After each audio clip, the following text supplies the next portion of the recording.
Books make you hope. Books make you dream. Books make you laugh. Books make you scream. This is the Books That Make You show, discussing books with authors and experts, unraveling the inner pages of all the books that help make us who we are. Welcome, everybody. It is time for the Books That Make You show.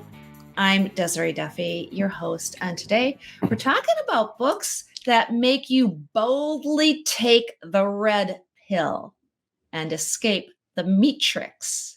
Do you eat meat? Animal products? Do you sometimes think about the cost of consuming animals? No, I don't mean the price of the steak at the supermarket. I mean the toll it takes on our planet, the environment, how it affects our health, and even our happiness. What if I told you that big corporations, factory farms, lobbyists, and politicians were on a mission to lull you into compliance? And what if I told you that you could take the red pill? Our guest today has done just that. He is Stuart Waldner. And in his eye-opening book, Escape the Meatrix, Stuart chronicles his own battle against climate change as he exposes the real reason veggies are more expensive than a burger. And guess what? It's not what you think. The shocking list of diseases that a plant-based lifestyle can help slow, prevent, or even, as some say, even cure. And how America's declining health is linked directly to corporate profit. Now, though Stuart didn't set out to be an environmental food activist, after transitioning to a plant-based diet in 2008 and feeling physically better, he set out to uncover the statistical connections between our food-based lifestyle choices and the worldwide crisis we're currently facing. His book is a message and a wake-up call for those who are willing to face the facts. And Stuart Waldner, thank you for joining us today on the Books That Make You show. Thank you, Desiree. It's great to be here. Awesome. Okay, there is so much to talk about with this book because it connects to a lot of things that are happening in the world today, and we might not be aware of it. And I think that's where the idea of escape the Meatrix comes from. Can you talk about the meaning of the title and where that came from? Yes.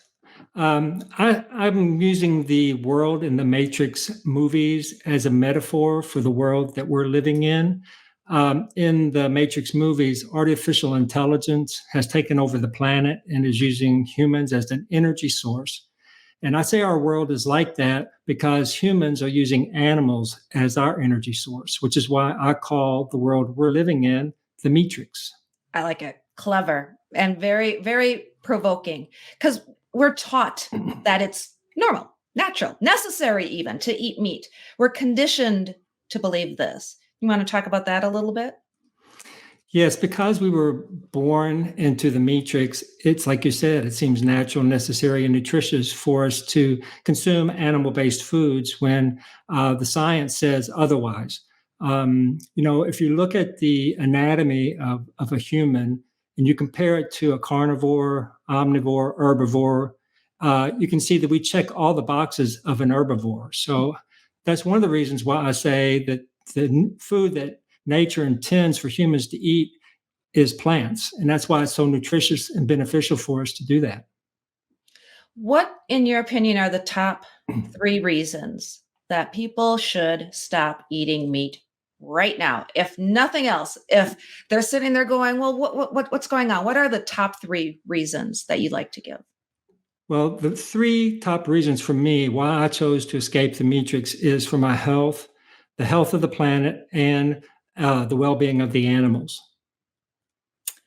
And the environmental impact and the effects of eating meat on the planet.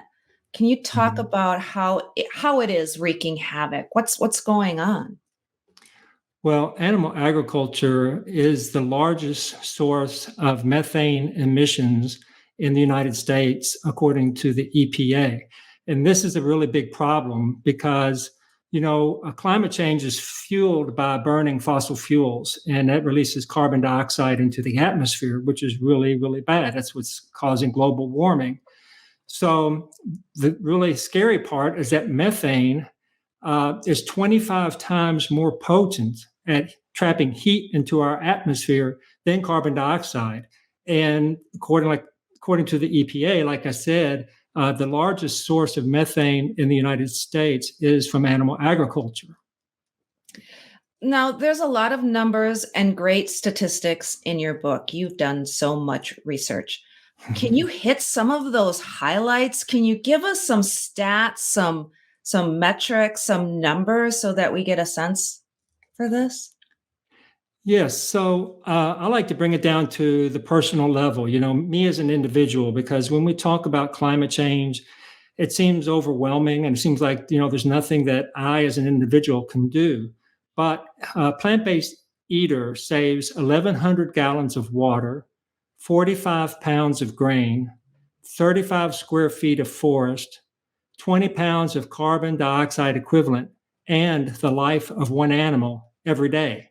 That's huge. That's a huge win for the environment, and it's more nutritious for us. So we reap the benefits. So it's a win for us, a win for the planet, and a win for the animals. So it's a trifecta of wins. I love that. Well, you're right. We do so much to reduce our own carbon footprint. We recycle. We do all of these things that we think we're supposed to do. We, use environmentally friendly soaps and detergents and things like that. Mm-hmm. And this simple thing can be so much more effective and more so than a lot of the things that we're already doing.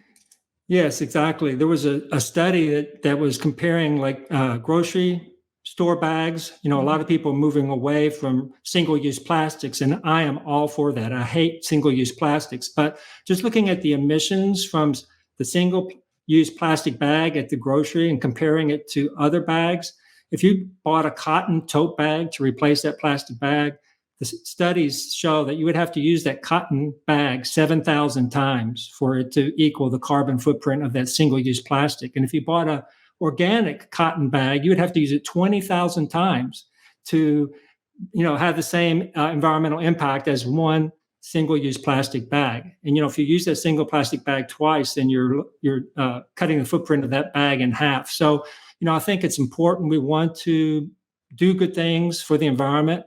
And we want to make sure that what we're doing is having the desired impact. And, being plant-based, especially in the United States, where we eat so much more meat than the rest of the world, a 5-year study by Oxford University said that Americans could lower their carbon footprint by 73% just by becoming plant-based.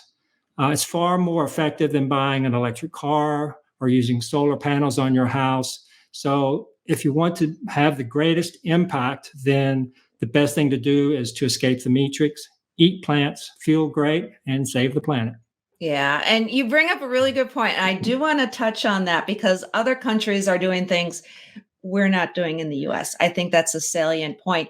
But first, I want to ask you about the efficiency of feeding animals plants, because those plants in a lot of ways could feed us. So we're feeding the plants to the animals, whereas if we cut out that step, you can explain it better than I am, I'm sure. I will try. My book goes into this in some detail, but just basically, I would want to let people know that animal-based agriculture is horribly inefficient, and we put so much into it and we get so little out. For instance, we have the best food conversion rates with chickens right now, but still we put in 4.5 times more edible food than we get back from them.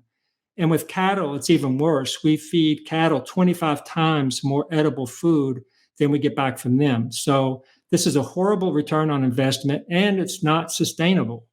And that's for edible weight. If you look at the protein input to protein output, because, we are taught in the matrix that we need these animals for protein, right? So if you look at the protein we're feeding animals, it's even worse. 80% of the protein we feed to chickens and 96% of the protein we feed to cows is lost. We never get that back. So it's horribly inefficient and it's not sustainable. We have 7.6 billion people on the planet, and it's supposed to grow to 9.8 billion by 2050. And the science in my book says there's no way we can feed that many people without a widespread adoption of a plant-based lifestyle. And it's just math. I mean, you just look at the business model. It's it's not sustainable. Right. And that's what I appreciate about your book and your research, because you're pulling in so many different ways to look at this and so many different reasons. If you're a numbers person, if you're worried about money, the economy, then you can look at the math, like you just said. And if you're worried about your health, you bring up the idea that we must get our protein from meat.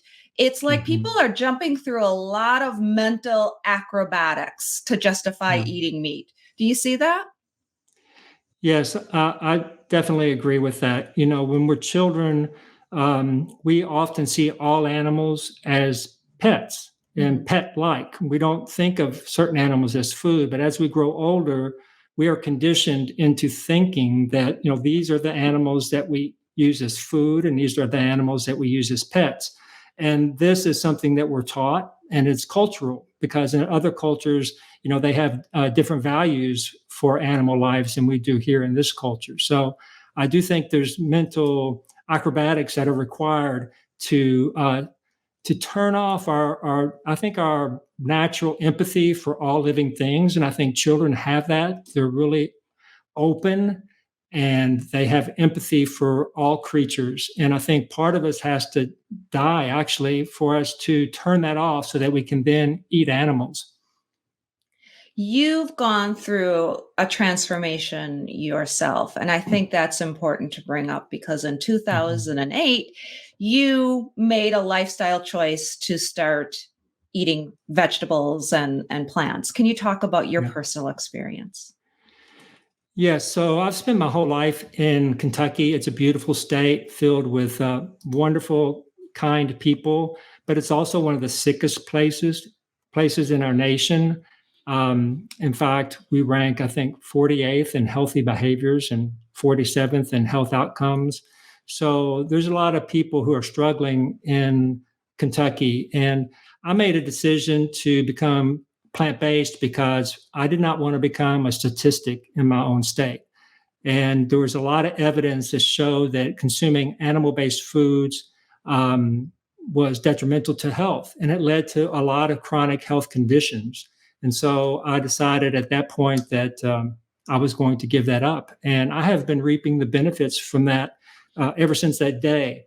Benjamin Franklin said an ounce of prevention is worth a pound of cure. And I think that my plant-based lifestyle is the ounce of prevention that I needed. So I don't need a cure. Right, exactly. Okay, so let's segue into some of the hardcore stuff when we talk about the politics of things, and, as you like to put it, the cozy relationship between the Meatrix and the U.S. government. Would you like to talk about that? Yes, I think it's euphemistic to call it cozy. I think they're actually in bed together, and they're working side by side to keep us addicted to animal-based foods. I mean, you just have to look at the money to get an idea of how powerful the animal-based industry is in the United States. In 2020, it generated $1.2 trillion, it's with a T, of income in the United States. So that was like 6% of our GDP. And, this isn't small farmers that are doing this. Small farms are a thing of the past, really. These big agri-businesses have bought up all the small farms. And so now it's just in the hands of a few corporations. And they have a lot of money. They hire the best lobbyists, and they bend the ear of our politicians. For instance, for the first time ever, the United States dietary guidelines said, I think it was in 2015, because they come out every 5 years, it said that a plant-based lifestyle offered increased health, it was better for the environment, and was encouraging that. Well, the Meatrix wanted that language stripped out from the guidelines. They don't want Americans thinking about the climate change and their food choices. So the following year, 2016, Congress stripped that wording from the dietary guidelines. And that's directly as a result of the pressure that the meat industry put on Congress to bend to their will. They don't want Americans thinking about the harm that eating these animal-based foods are doing to their health and to the planet. Driving from Southern California to Central and Northern California, as I have done many times, I see fields and fields of what are supposed to be happy cows. Happy cows come from California. It's this tactic where it makes you believe or think the cows are happy. Look at them. They just enjoy standing there out in the heat and, getting ready to go off to slaughter and being milked every day. Talk a little bit about how that marketing impacts us. We've had advertisement after advertisement throughout our lifetime promoting these ideas that, animals are somehow willing participants in the Meatrix, and they're not. So some of the most successful advertising campaigns in our history come from the meat industry. Campaigns like beef, it's what's for dinner, or got milk, or the incredible edible egg, and pork, the other white meat, or milk, it does the body good. These are some of the slogans that the Meatrix has come up with, and they are some of the most powerful, most successful campaigns in the history of advertising. And, these messages, we get them over and over and over throughout our lifetime. Milk does the body good. Oh, milk is good. Okay, I got to get milk. Or the got milk? Oh, yeah, I better go get milk. It's a joke here in Kentucky. Anytime there's it's going to have a snowstorm, everyone runs to the grocery and buys milk. But, so these campaigns, they just cement in the mind of the consumer that, we need their products. And it's been highly successful. Since 1960 to today, Americans are eating 58 pounds more meat per year. And since 1970, we're eating 30 pounds more cheese per year than we did. So I say that the Meatrix is doing great. Right. Well, and okay, so we teased it earlier, but in other countries like Amsterdam, they're actually taking measures to stop that type of advertising. Right. Tell us about that. Yes, I'm glad you brought that up. So it's amazing. Just this past week, I think in early September, a country just west of Amsterdam banned public advertisements for meat. And I don't know if it's going to become the new norm, but I thought that was a really bold step for them to make. They're wanting to help the environment, and they're also wanting to help people become more healthy. So they're banning the advertisement of meat.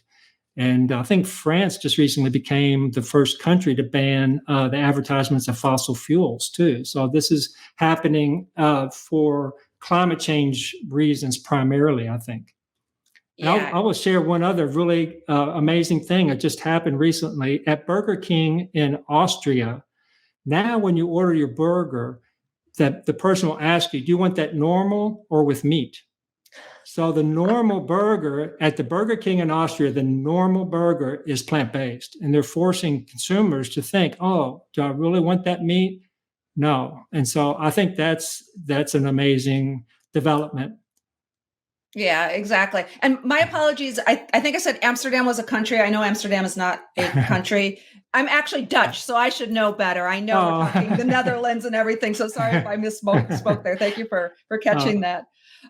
Okay, so the chronic conditions that can be involved with this is something that I feel we need to really dig into a little bit too. Because, okay, we know we're in the Matrix. We know there's lots of government money and coercion behind it. We know it's bad for the planet, but what about our health? And you talked about your health, but can you talk about some of the different diseases that research is showing can be thwarted by more of a plant-based lifestyle? Our number one killer in the U.S. is heart disease, and the saturated fats in animal-based products has been linked to heart disease for decades now. And it's been scientifically proven that a plant-based lifestyle can reverse heart disease. And they have documented results in as quick as 3 weeks. The arteries start opening up again once the consumption of these artery clogging animal-based foods, as soon as we stop eating those, our body starts healing, and the arteries and vessels start opening up.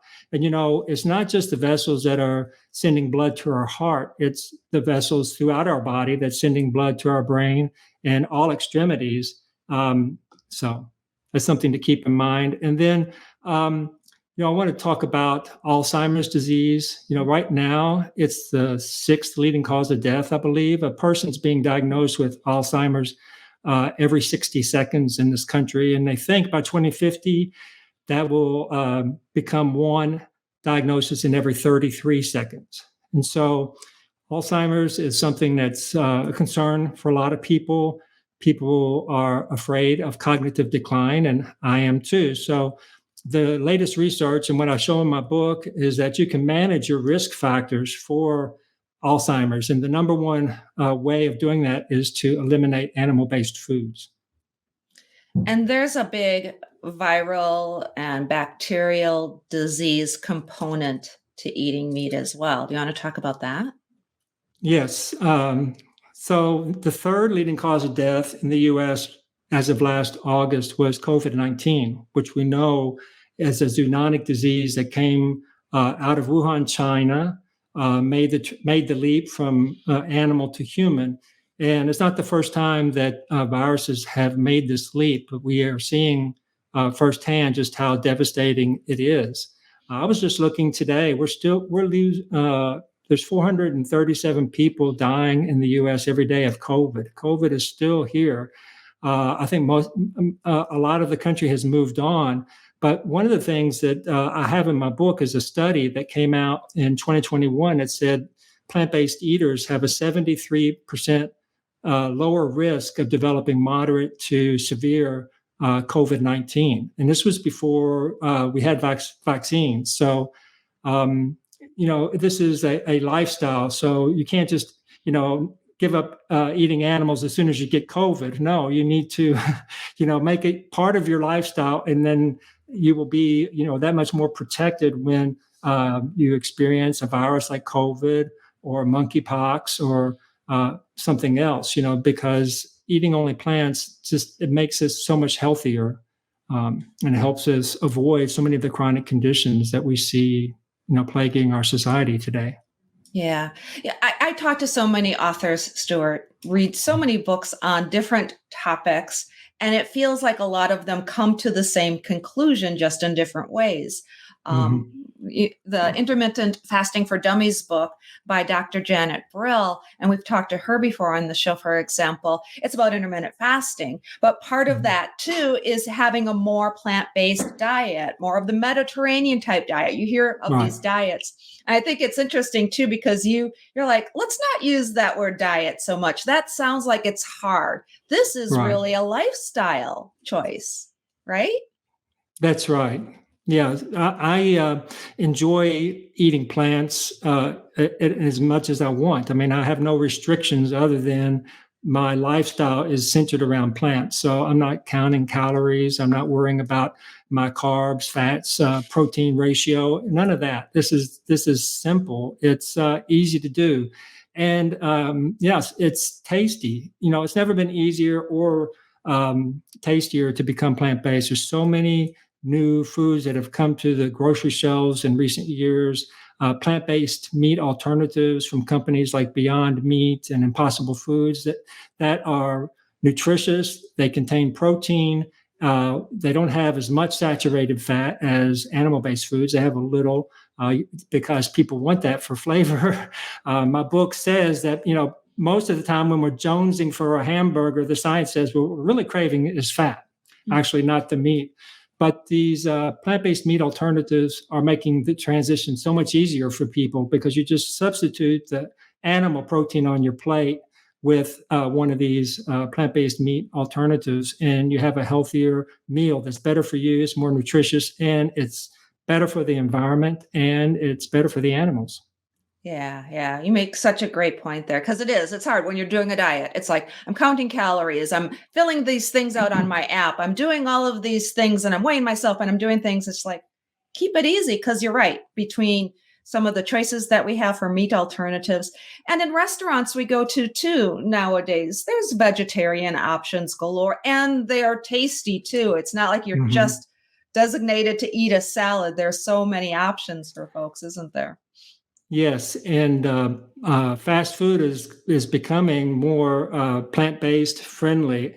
In fact, earlier this year, something happened that would have been unheard of in previous years. But in London, the marquee Burger King in Leicester Square, it was closed for remodeling, and when it reopened, it was 100% plant-based for a month. They only served plants, and they had developed the menu over the course of several years, and it had 25 food items, and that would have seemed impossible just a few years ago. And so I think this is the thing. This is the future, really, and people are going to be ordering their burger, and it's going to be plant-based, and it's going to be the default, and it's going to be the norm, and no one's going to think otherwise. It's just going to become natural, but it takes some time to get there. But I think things are moving very quickly in that direction. Yeah, I think you're absolutely right. And in all honesty, we might not have too much of a choice if the climate keeps going on the path it's going. For folks who want to kind of discover and learn a little bit more, on your website, you have this really cool Meatrix quiz. Can you tell us about that? Yeah, so it's a fun quiz. It's on my website, as you said, and it just offers you 5 questions, and you can kind of just test to see, what you know, and it gives you the answers, and it just takes a few seconds to do. And I think there's 100 or so questions in there, but it just serves them up 5 at a time. So it doesn't take long. It's fun, and it's like, oh, okay, cool. You have something to enjoy and to pique your curiosity, I hope. Yeah, I enjoyed it. I took it, I have to admit. And I think I got 4 out of 5 right. But that's good to know. Cool. Yeah, I did okay. Yeah, nice. But that's fun because people they can take it over and over again. Right. And then they can obviously read your book. Can you tell people where they can go to find your website, find the book? Give us all your details.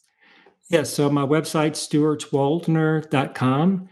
And you can get my book at Amazon, and you can also find me on Instagram and Facebook. So, perfect. Stuart Waldner, author of Escape the Meatrix. You can go find it at your local bookstore or ask them to order it all over the place, Amazon, etc. Thank you so much for joining us today. This has been an eye-opening experience. I appreciate it, Stuart. You're most welcome, Desiree. Thank you for having me. It's been a pleasure. You bet. And thank you, everybody, for being here as well on the Books That Make You show today. You can find out more about us on our website. That is booksthatmakeyou.com. You can also follow us Facebook, Instagram, TikTok, and of course on YouTube. Please ring the bell, subscribe, never miss a show from the Books That Make You find folks here. And also, don't forget to sign up for our newsletter. It's the Webby Award-winning Books That Make You newsletter. We send that out once a month, and you can always catch up on the latest shows that way and read news and information and enter bookish contests as well. Until next time, all of my book buddies, please enjoy all of the books that make you exactly who you are. The host and executive producer of the Books That Make You show is Desiree Duffy. Sound mastering and engineering by Dave Napox. Social media and content promotion by Siddhi Jahagirdar. Copywriting and editing by Mike Robinson. The Books That Make You show is an award-winning podcast produced by Black Chateau Enterprises.